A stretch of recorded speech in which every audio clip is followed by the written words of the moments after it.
You are happy with the 3 points? Now to the end. Let's go. Keputusan Timnas Indonesia untuk menaturalisasi Ivar Jenner terbilang tepat.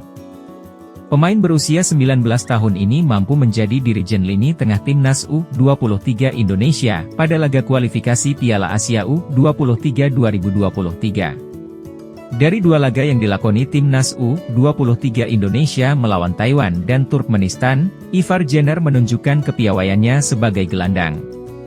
Pada laga melawan Taiwan, saat Timnas U19 Indonesia menang besar 9-0. 1 assist plus umpan-umpan terukur dalam kerja samanya dengan Marcelino Ferdinand, Ivar menjelma menjadi otak permainan.